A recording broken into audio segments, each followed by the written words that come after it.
Bonjour à vous qui m'écoutez. Aujourd'hui, je veux vous confier une histoire. C'est l'histoire d'Éléonore, l'histoire d'une mère, d'une femme qui a dû réapprendre à vivre non pas dans le bruit de la colère, mais dans le silence de la reconquête. C'est une histoire sur les liens que l'on croit éternels et les fissures qui apparaissent sans crier gare. Une histoire sur la force que l'on trouve quand on a l'impression que tout est perdu. Dites-moi en commentaire quel âge vous avez et de quelle ville ou de quel pays vous m'écoutez. Sa main s'est arrêtée sur la poignée de la porte, ses yeux balayant le lustre que j'avais installé moi-même, comme pour estimer ma valeur. Mon fils a souri pour la première fois depuis des années, pas à moi, mais au sol, en marbre, sous ses chaussures. Ce soir-là, j'ai fait glisser une enveloppe sur la table et le monde entre nous s'est brisé pour de bon. Quand mon mari est mort, le silence a envahi chaque recoin de cette maison. Le genre de silence qui n'est pas paisible.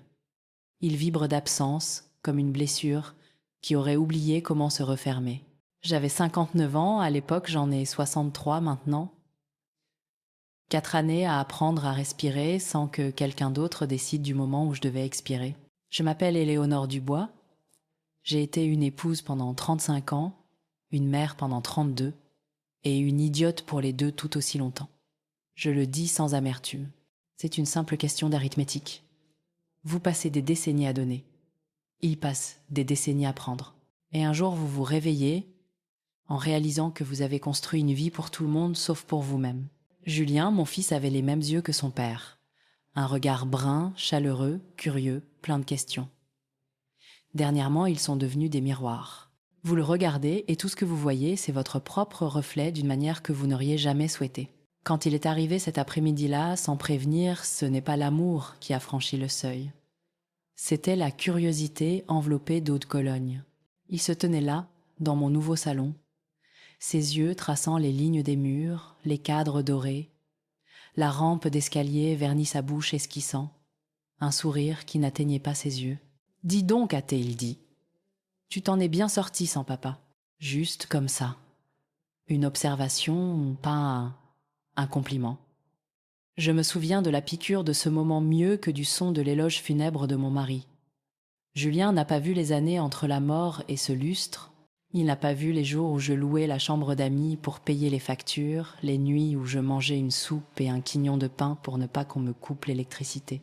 Il ne voyait que le marbre maintenant, la maison reconstruite sur mon deuil, et il pensait qu'elle était tombée du ciel. Chloé le suivait, ma belle-fille, le genre de femme, qui ne dit jamais rien directement. Elle laisse juste ses mots sur le sol, comme des pièges. Son parfum est arrivé avant elle, lourd et sucré, le genre qui persiste longtemps après son départ. Elle m'a embrassé sur la joue comme si c'était une simple formalité. Éléonore matait, elle dit doucement. Cet endroit est incroyable. Vous avez fait tellement de choses. Son ton était aussi doux que du beurre, mais ses yeux étaient occupés à faire l'inventaire. J'ai souri comme le font les vieilles femmes quand elles savent exactement ce qui se passe, mais ne veulent pas donner le plaisir de le reconnaître. J'ai fait ce que j'ai pu, ai-je dit. Chloé a eu un petit rire. Oh, vous avez magnifiquement bien fait. Julien s'est dirigé vers l'escalier feignant de s'intéresser aux photos de famille. J'ai remarqué qu'il a évité celle où je tenais enfant, celle où le bras de son père nous entourait tous les deux, comme une prise de possession. Être que cela lui rappelait l'homme qu'il devenait lentement. Un homme qui mesure l'amour en termes de propriété. Il fut un temps où Julien m'appelait tous les dimanches. On parlait de son travail, de ses rêves, même de ses peurs. Et puis Chloé est entrée dans sa vie et soudain, c'est moi qui étais en orbite autour de lui. Les appels sont devenus des messages. Les messages sont devenus le silence. Je n'étais pas naïve. Je savais ce qu'elle faisait. J'avais fait la même chose autrefois. Gagner la dévotion d'un homme en le coupant de ses racines. La seule différence, c'est que j'ai passé ma vie à le regretter. Maintenant, c'était à mon tour. La boucle était bouclée. Nous nous sommes assis pour le thé. Chloé a fait un commentaire sur mon service en porcelaine. Vintage. C'est ravissant. Julien m'a interrogé sur mes finances, l'air de rien, en feignant l'inquiétude. Chaque mot était une sonde. Il a parlé d'investissement, de la valeur, de l'immobilier, de la solitude que je devais ressentir à vivre seule. La solitude, ce mot comme si c'était une faiblesse au lieu d'une paix que j'avais gagnée. J'ai remué mon thé lentement. Je vais bien, Julien. La maison est payée. Tout est à mon nom. Il a hoché la tête. Mais j'ai vu une lueur dans les yeux de Chloé. Un plan qui se dessinait derrière son sourire poli. Après leur départ ce soir-là, je suis restée à la fenêtre regardant leur voiture disparaître au bout du chemin. Mes mains tremblaient non pas de peur mais de lucidité. Pour la première fois, je ne les voyais pas comme ma famille mais comme des intrus. 2 personnes qui avaient pris mon silence pour une reddition. Je suis allée dans mon bureau.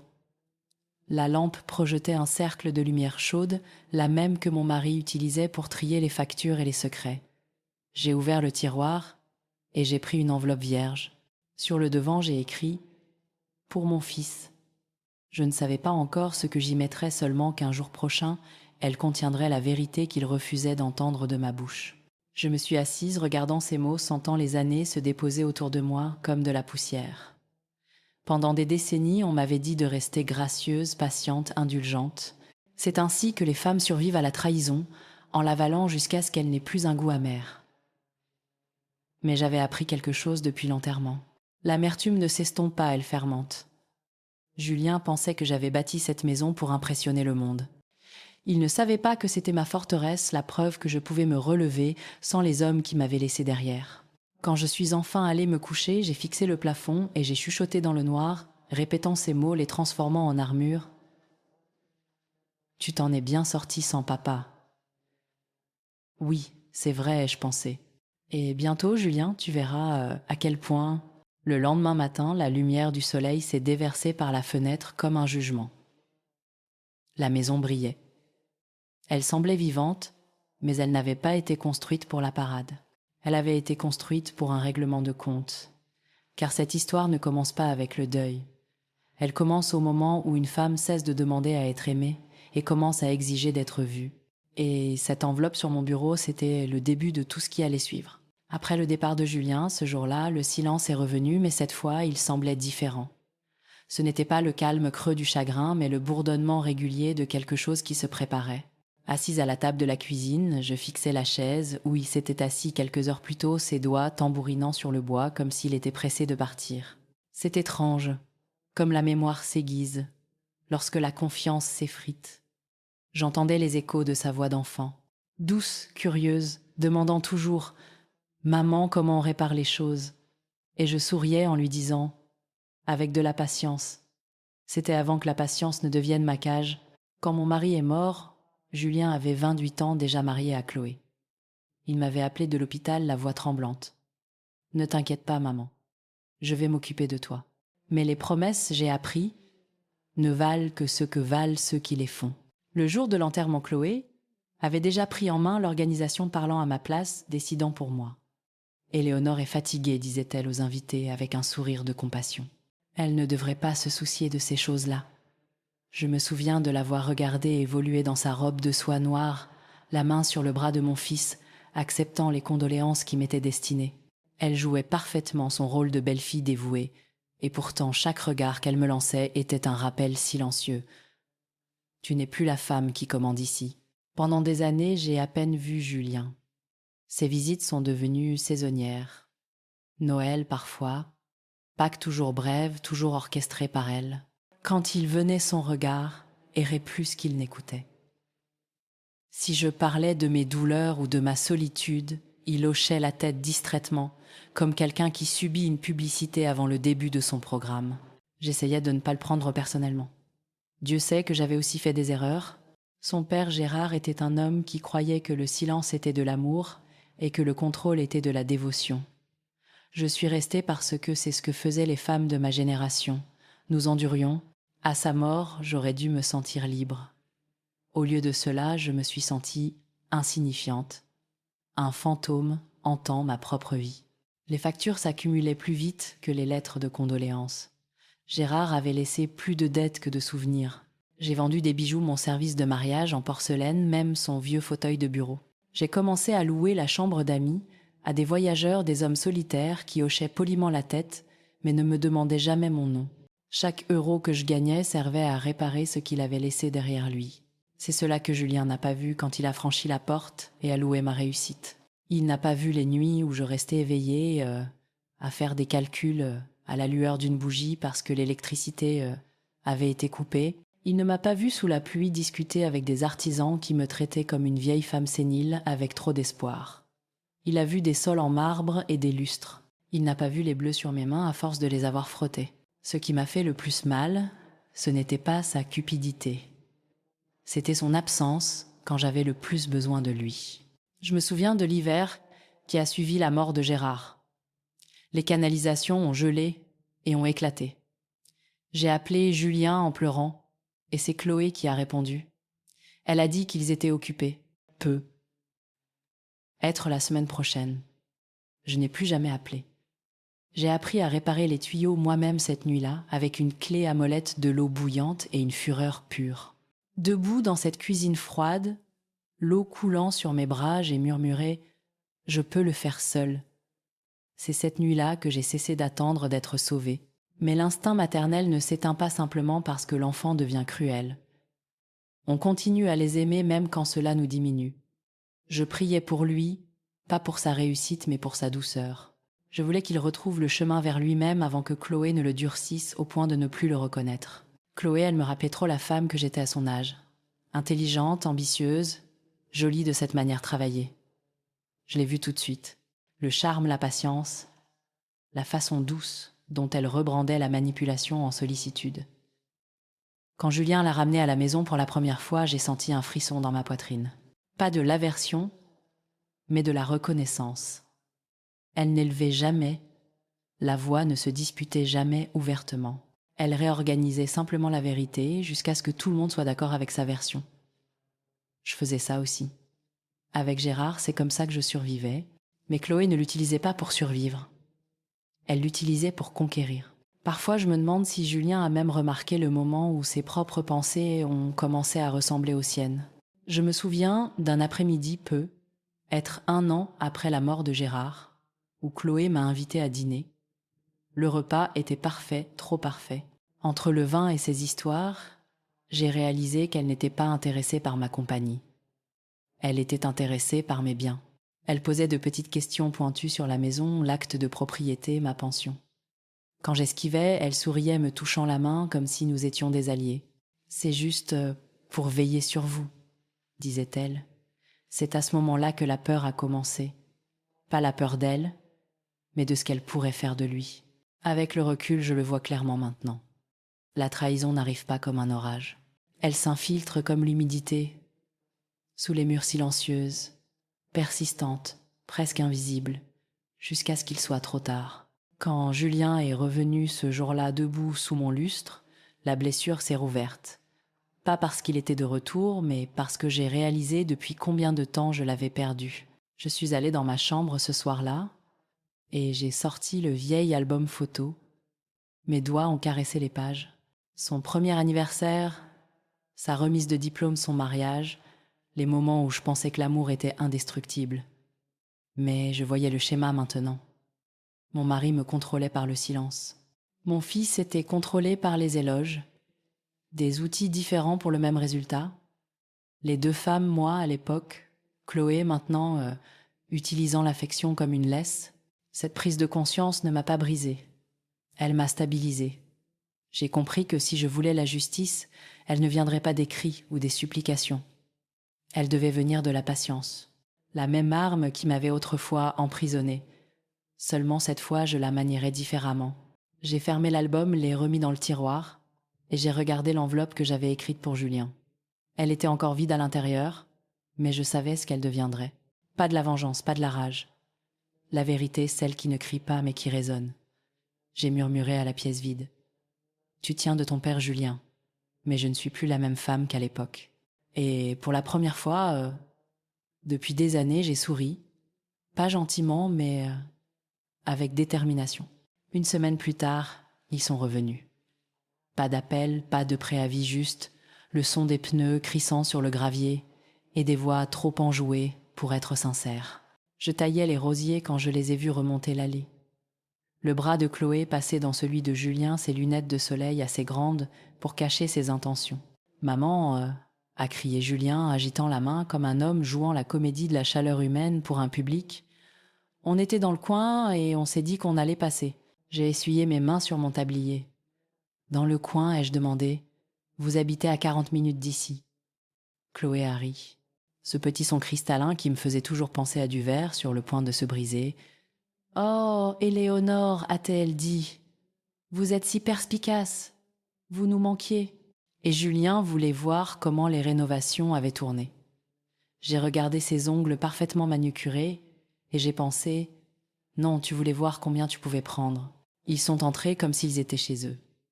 Julien se déplaçait de pièce en pièce, ouvrant les portes, commentant des choses qui ne le regardaient pas. « Tu as vraiment modernisé, a-t-il dit en passant la main sur la rampe en chêne.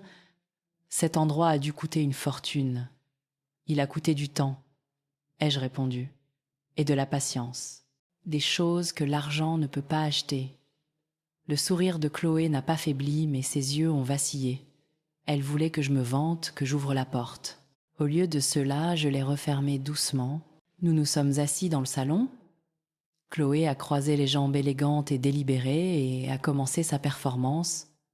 Éléonore, nous avons réfléchi à thé. Elle commençait d'un ton mielleux. Cette maison, elle est magnifique, mais si grande. Ce doit être écrasant pour vous de la gérer seule. On pourrait vous aider, vous savez peu. Être la vendre, vous trouvez un endroit plus petit près de nous.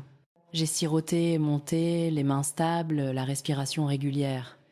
C'est généreux de votre part, ai-je répété, laissant les mots en suspens. Julien s'est penché en avant. Maman, ce n'est pas pour te contrôler. On s'inquiète, c'est tout. Et si quelque chose t'arrivait ici toute seule, ce n'est pas pratique. Pratique. Voilà un mot que les hommes utilisent quand ils veulent dire rentable. J'ai regardé mon fils, je l'ai vraiment regardé. Il portait l'expression de son père, une préoccupation polie masquant un droit tranquille. La dernière fois que j'avais vu ce visage, Gérard me demandait de signer un document de prêt qui a vidé mes économies. J'avais signé à l'époque. Je ne le ferai pas maintenant. Vous savez, ai-je dit en posant ma tasse, je me suis très bien débrouillée, mais j'apprécie l'offre. Chloé a penché la tête, feignant la sympathie. Nous ne voulons que votre bien. Oh, je sais, je dis doucement. Vous avez toujours été une belle fille si attentionnée. Pour la première fois, son sourire a eu un soubresaut. Julien a soupiré le bruit d'un homme qui pensait être patient avec un enfant difficile. Maman ne rend pas les choses plus difficiles qu'elles ne le sont. J'ai failli rire. Plus difficiles qu'elles ne le sont. La phrase derrière laquelle se cache tout manipulateur. Dis-moi, Julien, ai-je dit en me penchant en arrière. C'était l'idée de qui la tienne ou la sienne. Il a cligné des yeux, pris au dépourvu. Quoi la nôtre, bien sûr. Chloé est intervenue sans heure. Nous prenons les décisions ensemble. Ah, ai-je dit, alors je suppose que vous partagerez les bénéfices aussi ? Le silence qui a suivi était délicieux. Chloé s'est reprise la première. Éléonore, ce n'est pas juste. Nous ne profiterions jamais de vous. Tant mieux, ai-je dit en me levant, parce que je détesterais avoir à vous embarrasser en prouvant le contraire. Je me suis tournée vers la cuisine, faisant semblant de ranger la vaisselle, leur laissant l'espace de se tortiller. Derrière moi, la voix de Julien s'est durcie. « Maman, on essaye de t'aider, mais tu es sur la défensive. Papa aurait été d'accord avec nous. » La voilà. Le fantôme qui l'invoquait toujours quand la logique lui faisait défaut. Ton père, ai-je dit, en me retournant lentement, croyait que les femmes devaient se taire. C'est ce genre d'accord que tu veux ? Il a rougi. La main de Chloé a trouvé son bras, le calmant d'un geste expert. « Éléonore, s'il vous plaît, dit-elle doucement. Ne nous disputons pas. Peut être qu'on peut regarder les papiers ensemble. J'ai déjà parlé à un ami dans l'immobilier. Vous avez fait quoi ? Sa voix a flanché la première fissure dans son sang-froid. Je me suis approchée. Vous avez parlé à quelqu'un de ma propriété avant que j'accepte de la vendre. Sa bouche s'est ouverte, s'est refermée, puis s'est rouverte. C'était juste une conversation, a-t-elle balbutié. Je pensais. Vous pensiez que j'allais bientôt mourir, n'est-ce pas, ai-je dit tranquillement, et qu'il fallait vous préparer. La couleur a quitté le visage de Julien. Maman, je n'ai pas élevé la voix. Je n'en avais pas besoin. Des années à être ignorée m'avaient appris le pouvoir de l'immobilité. Vous êtes venu ici aujourd'hui pour me tester, ai-je dit, pour voir si je suis assez faible pour signer tout ce que vous ferez glisser sur la table. Je suis peu, être vieille, mais je ne suis pas finie. Chloé s'est levée brusquement, lissant sa jupe. Nous devrions y aller. Julien a hésité pris entre la honte et l'orgueil. Il a marmonné quelque chose sur un malentendu, mais je m'étais déjà détournée. À la porte, Chloé a tenté une dernière performance. « Nous reparlerons quand vous serez plus calme. » Hâtée, elle dit doucement. J'ai souri. « Oh, je suis calme, lui ai-je dit. C'est quand je suis silencieuse que vous devriez vous inquiéter. » Au moment où la porte s'est fermée, j'ai senti quelque chose changer en moi, quelque chose de dur et de certain se mettre en place. Ils pensaient avoir vu de la faiblesse. Ce qu'ils avaient vraiment vu, c'était la patience s'aiguisant en détermination. Je me suis rassise à la table de la cuisine, au même endroit où j'avais appris à Julien à compter les pièces, la même table, où son père m'avait dit un jour que je ne m'en sortirais jamais sans lui. J'ai attrapé l'enveloppe sur le comptoir, celle marquée pour mon fils, toujours vide, toujours en attente. Je l'ai tenue entre mes mains, comme une promesse. Ce n'était pas encore le moment, mais ça ne tarderait pas. Le téléphone a sonné 2 matins plus tard, alors que je triais de vieux reçus. Une voix polie à l'autre bout du fil s'est présentée comme étant Nancy du cabinet d'avocat. Elle a dit qu'elle appelait simplement pour confirmer ma signature sur les formulaires de transfert de propriété. Un instant, je n'ai pas pu parler. J'ai senti quelque chose de froid onduler le long de ma colonne vertébrale. Je suis désolée, ai-je dit lentement. Quel transfert de propriété? Elle a hésité des papiers bruissants. Les documents autorisant la vente de votre maison Madame Dubois. Signés la semaine dernière, avec votre fils comme témoin. Je fixais le téléphone comme s'il parlait une autre langue. Il doit y avoir une erreur, ai-je murmuré. Je n'ai rien signé. Sa voix s'est adoucie, embarrassée. Oh, alors je pense que vous feriez mieux de passer. Quand j'ai raccroché, le silence n'était pas seulement lourd. Il était suffocant. Le genre qui vous oppresse, jusqu'à ce que respirer semble facultatif. Je suis restée assise là, le tic-tac de l'horloge, trop fort, la bouilloire sifflant derrière moi. Il l'avait fait Chloé et Julien. Mon fils était resté là pendant qu'elle imitait ma signature. Le temps d'arriver au bureau de l'avocat, mes mains tremblaient si fort que je pouvais à peine tenir le stylo pour signer ma déposition. Nancy a posé les papiers devant moi. Propres, officiels, monstrueux. C'était là mon nom écrit avec des boucles confiantes. Pas mon écriture, mais assez proche pour qu'un étranger jure que c'était la mienne. Qui a soumis ça ? Ai-je demandé. Votre belle-fille l'a apporté à thé, elle dit doucement. Elle a dit que vous étiez souffrante et que vous ne vouliez pas faire le déplacement vous-même. Pendant un long moment, j'ai juste fixé cette ligne. Souffrante. Il m'avait dépeinte comme sénile fragile, une vieille femme prête à être gérée. Julien avait signé comme témoin. La trahison n'était plus seulement de la cupidité. C'était de l'anéantissement. Il ne voulait pas seulement ma maison, mais que mon identité soit effacée. Je suis rentrée chez moi dans un état second. Chaque lampadaire semblait vaciller plus fort que d'habitude. La maison aussi semblait différente, comme si elle savait qu'on la volait. Cette nuit-là, je me suis assise à mon bureau, avec un verre de whisky et le vieux grand livre de mon défunt mari. Il avait l'habitude de tout cacher à la vue de tous les dettes, les polices d'assurance, les arrangements discrets. J'ai commencé à le feuilleter, cherchant désespérément quelque chose, n'importe quoi, pour me défendre. Et puis je l'ai trouvé. Un vieux dossier intitulé « Assurance vie bénéficiaire secondaire ». Je l'ai ouvert et c'était là, l'assurance vie de Gérard. Il l'avait modifié quelques années avant de mourir, me transférant le contrôle total. Julien n'avait aucune idée de son existence. C'était une petite police, rien d'extravagant mais assez pour faire une différence, assez pour reconstruire à nouveau. Un rire m'a échappé sec et brisé. L'ironie était presque poétique. Le même homme qui avait essayé de me contrôler m'avait accidentellement laissé mon arme. Mais l'argent n'était pas la vraie révélation. En lisant plus attentivement, j'ai réalisé que Gérard avait transféré de petites sommes à un compte inconnu mensuellement pendant près d'une décennie avant sa mort. Quand j'ai suivi le numéro de compte, j'ai trouvé le nom qui y était associé, la mère de Chloé. La page tremblait dans mes mains. C'était donc ça. La pourriture n'avait pas commencé avec mon fils. Elle avait commencé bien avant. La famille de Chloé était dans nos vies depuis des années, drainant discrètement la culpabilité et l'argent de Gérard tout en feignant l'innocence. Elle n'avait pas juste croisé le chemin de Julien par hasard. Elle avait été entraînée pour le trouver. Ce n'était pas de l'amour, c'était de la planification successorale. Je suis restée assise là jusqu'à l'aube, les pièces du puzzle s'emboîtant une par une.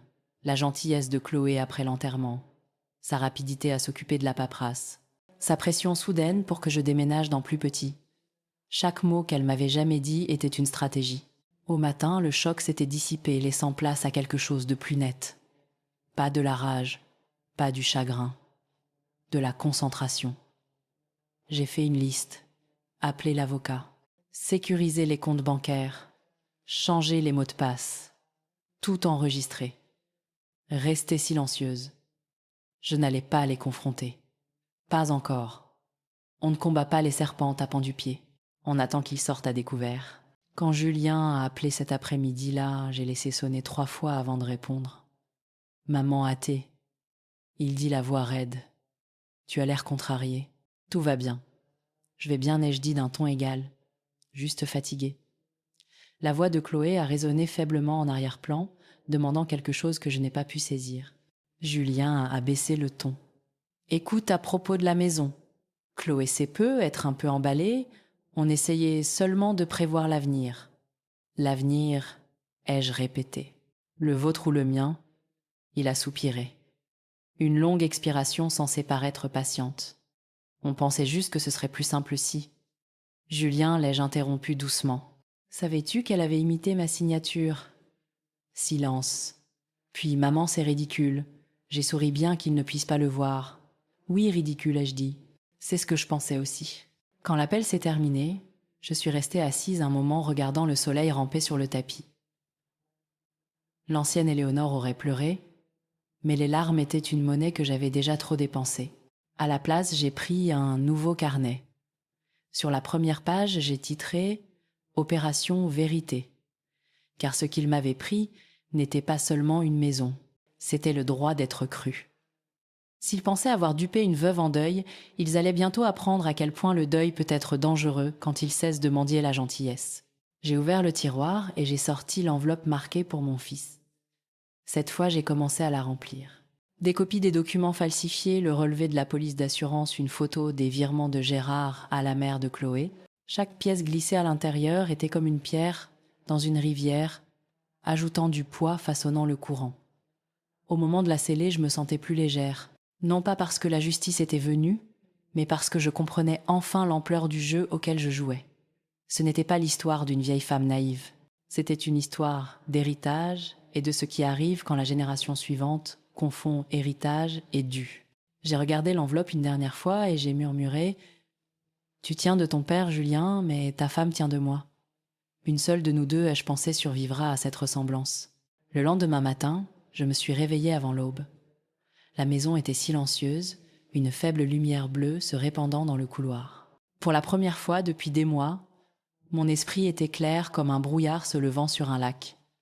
J'ai préparé du café noir et amer, et je me suis assise à la table de la cuisine avec mon carnet. Sur la couverture, j'avais écrit « Opération Vérité ». Je n'ai pas planifié cela par colère. La colère se consume trop vite. Ce dont j'avais besoin, c'était de précision, de pas silencieux et invisible qui ne laisserait aucune place au déni le moment venu. La première chose que j'ai faite a été d'appeler Maître Lambert, l'avocat qui m'avait aidé avec la succession de Gérard des années auparavant. Un homme bon, assez âgé pour se souvenir du tempérament de mon mari assez vif, pour entendre ce que je ne disais pas explicitement. Quand je lui ai parlé de la falsification, il y a eu une pause au bout du fil, puis une voix basse et contrôlée. « Ne les confrontez pas encore, Éléonore. Rassemblez, vérifiez, laissez-les croire que vous êtes aveugle. » J'ai souri. « Oh, c'est déjà ce qu'il croit. » Nous nous sommes rencontrés plus tard, cet après-midi-là, dans son bureau. Il m'a aidé à sécuriser chaque compte, à verrouiller mes documents de propriété, derrière une protection juridique, et à mettre en place une fiducie viagère à mon seul nom, une que Chloé ne pourrait jamais toucher. Puis, à ma demande, il a rédigé quelque chose de nouveau, un testament. Mais pas n'importe quel testament un leurre. La première version, propre et officielle, irait directement entre leurs mains le moment venu. Elle léguait la maison à Julien. La seconde version manuscrite et validée juridiquement resterait scellée chez Maître Lambert. Elle léguait tout à un foyer pour femmes locales le même qui m'avait aidé après la mort de Gérard quand je ne savais pas par où commencer. C'était ce que j'avais écrit de plus poétique depuis des années. Je suis passée à la banque ensuite. Le directeur, un jeune homme nommé Evan, m'a reconnue d'il y a des années quand je déposais les chèques de paye de Gérard. Je me suis penchée sur le comptoir et j'ai dit « Evan, j'ai besoin de quelque chose de discret. Des copies enregistrées de toutes les demandes récentes faites sur mon compte non Heurtout. » Il a hoché la tête curieux mais professionnel. Quand il a fait glisser le rapport sur le comptoir 20 minutes plus tard, j'ai vu le nom de Chloé imprimé nettement dans la colonne des demandes autorisées. Bien sûr, cette nuit-là, j'ai ouvert le dossier et l'ai ajouté à l'enveloppe. La pile à l'intérieur s'alourdissait. Pourtant, je savais que je ne pouvais pas faire ça seule. Alors j'ai appelé Mara, une vieille amie que je n'avais pas vue depuis des années.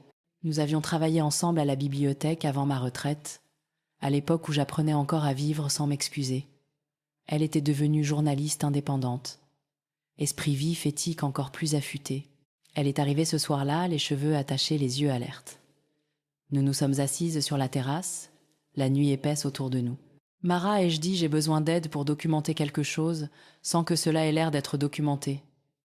Elle n'a pas cillé. Qui est-ce qu'on doit coincer? Mon fils, ai-je dit doucement. Et sa femme? Elle a laissé échapper un lent sifflement. C'est moche. Moche est un euphémisme. Je lui ai montré l'enveloppe, les copies, l'analyse graphologique de l'avocat. Elle a écouté en silence, le genre de silence qui a du poids. Puis elle a dit « Tu as assez pour leur faire du mal. Mais si tu veux en finir avec eux, il te faudra une chose de plus, la preuve de l'intention. Tu dois les faire parler. » La semaine suivante est devenue une étude de la patience. Mara m'a aidé à installer un petit appareil d'enregistrement caché dans le cadre du miroir près de l'entrée. Chaque conversation, chaque mot serait capturé. J'ai même placé un document leur, un projet d'acte de propriété, non signé sur le bureau de mon bureau, juste assez visible, pour tenter la curiosité. Tout ce que j'avais à faire était d'attendre. Pendant ce temps, je jouais mon rôle. J'ai appelé Julien une fois, lui demandant s'il voulait passer. J'ai rendu ma voix plus douce, un peu plus lente, comme si je m'éteignais. Je lui ai dit que je me sentais confuse ces derniers temps. Je pouvais presque entendre le sourire de Chloé à travers le téléphone. Quand ils sont arrivés le samedi suivant, je portais le même tablier que j'avais toujours porté ordinaire, inoffensif, invisible. Chloé m'a accueilli avec une douceur exagérée, ses yeux dérivant déjà vers le bureau. Nous avons déjeuné. Elle a de nouveau parlé d'investissement, de la façon dont Julien avait fait des recherches sur de bons agents au cas où je déciderais un jour de vendre. Julien hochait la tête distrait par son téléphone, jouant mal son rôle de fils attentionné.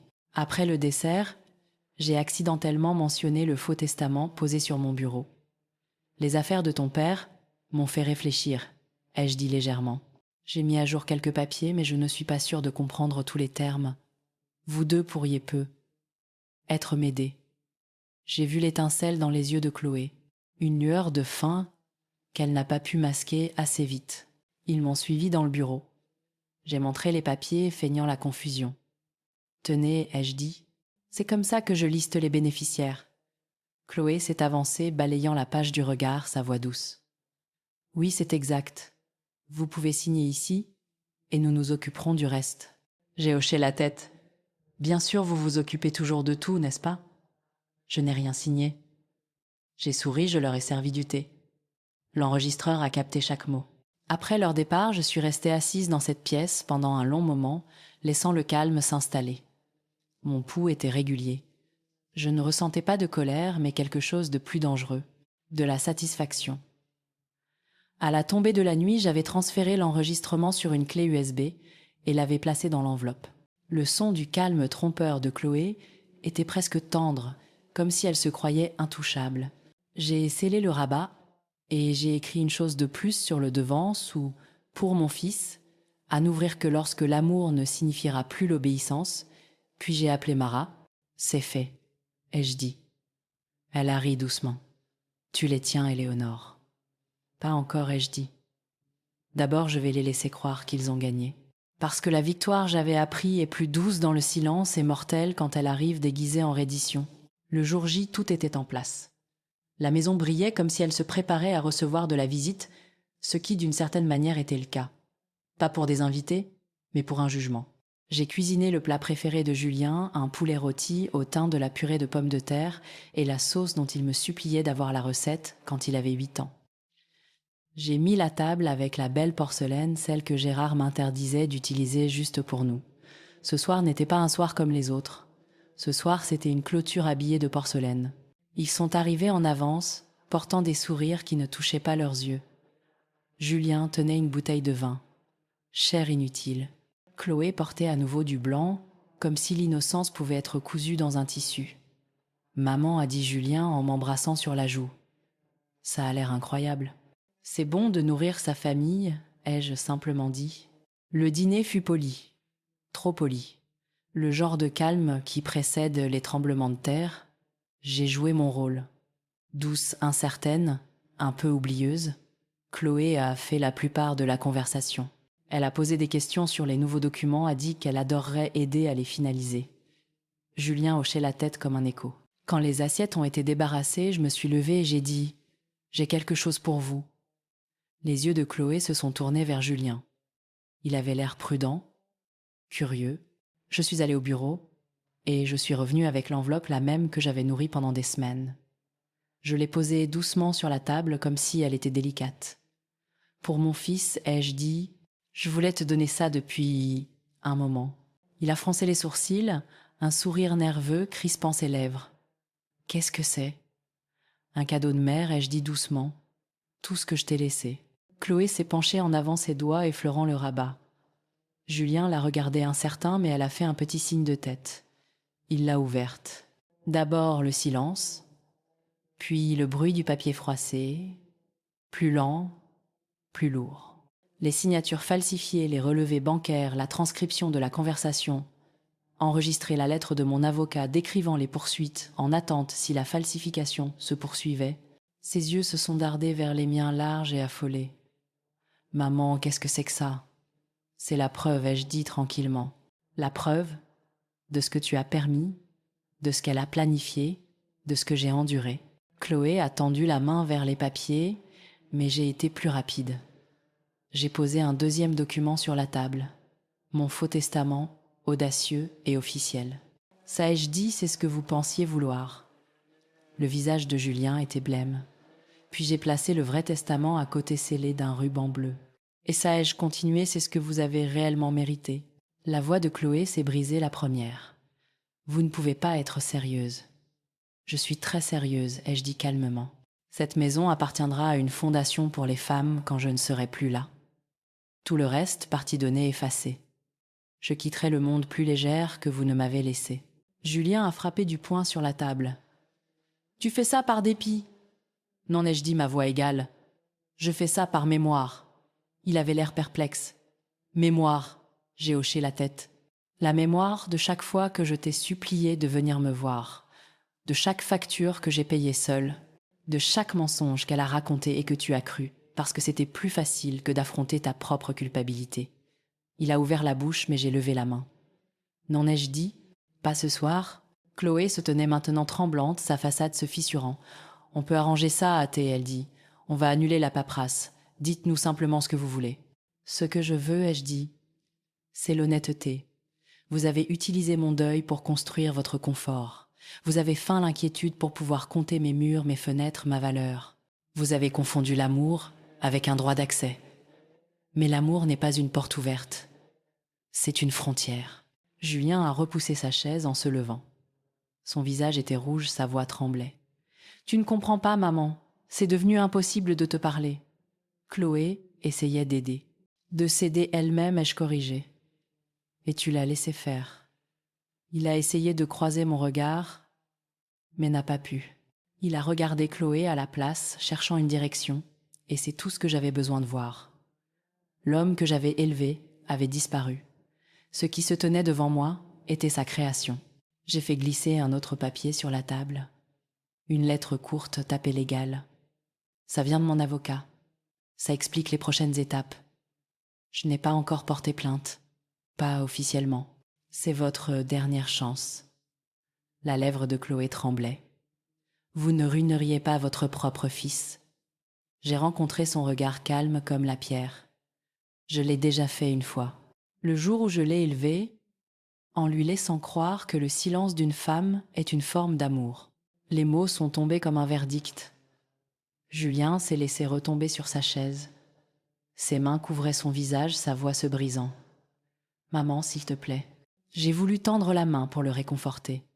La douleur dans ma poitrine a failli me trahir.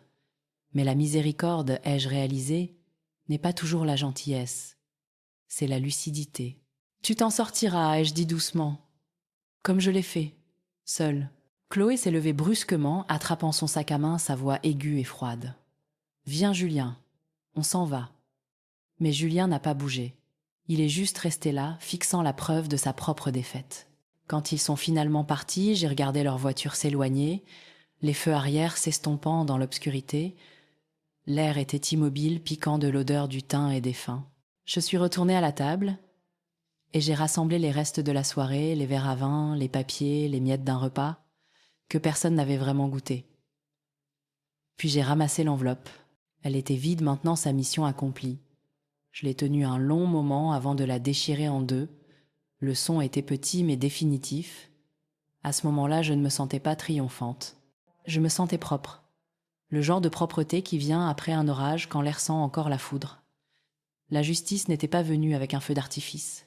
Elle était venue avec le calme, avec la preuve, avec le simple acte de dire « ça suffit ». Et en éteignant les lumières, j'ai aperçu mon reflet dans la fenêtre sombre, plus âgé, plus stable, intouchable par la pitié. Pour la première fois depuis des années, je ressemblais à quelqu'un qui ne devait rien à personne. Le matin après leur départ, la maison semblait vide, mais plus légère, comme si quelque chose de toxique avait enfin été purgé. J'ai préparé du thé, et j'ai regardé la lumière du soleil ramper sur le sol. Le silence n'était plus cruel. Il était mérité. À la fin de la semaine, la nouvelle s'était répandue. Le nom de Chloé a circulé dans la ville comme de la fumée. On parlait de faux papiers de trahison de disgrâce. Le travail de Julien l'a convoqué. Des chuchotements le suivaient partout. Je n'ai pas jubilé. J'ai juste laissé le silence faire ce que la justice n'aurait jamais pu faire. Il est venu me voir des jours plus tard, les épaules voûtées, les yeux rouges. « Maman, athée, il dit. Je ne l'ai pas arrêté. Je pensais que je pouvais arranger les choses. Je l'ai regardé pendant un long moment. Tu voulais que ce soit facile, ai-je dit. Et la facilité détruit les gens. » Il a tressailli, des larmes tremblant au bord de ses yeux. « Est-ce que tu me détestes ?» ?»« Non, ai-je répondu doucement. Je n'ai juste plus confiance en toi. Et c'est pire pour nous deux. Quand il est parti, je n'ai pas pleuré. Le chagrin a été devenu un vieil invité. À ce moment-là, familier, inoffensif. Les mois ont passé. J'ai visité le foyer pour femmes que j'avais nommé dans mon testament celui qui hériterait de la maison. Debout dans ces pièces étroites, j'ai vu des femmes plier leur douleur pour en faire des projets comme je l'avais fait autrefois. Cet endroit sera à vous, ai-je dit à la directrice. Il est temps qu'il appartienne à quelqu'un qui connaît le prix à payer pour le garder. Maintenant, la maison est de nouveau silencieuse. L'air sent les roses, et un pardon que je ne dois à personne. Julien écrit parfois. De courtes lettres, des mots humbles. Je les lis, puis je les range. Certains silences sont sacrés. J'ai cessé de confondre la paix avec l'oubli. La justice n'est pas arrivée comme le tonnerre. Elle est venue comme la lumière du matin, lente et certaine. Et quand je pense à tout ce que j'ai perdu et à tout ce que j'ai reconquis, la vérité s'installe en moi. L'amour ne s'arrête pas quand on vous trahit, mais le respect de soi commence quand on arrête de pardonner la cruauté.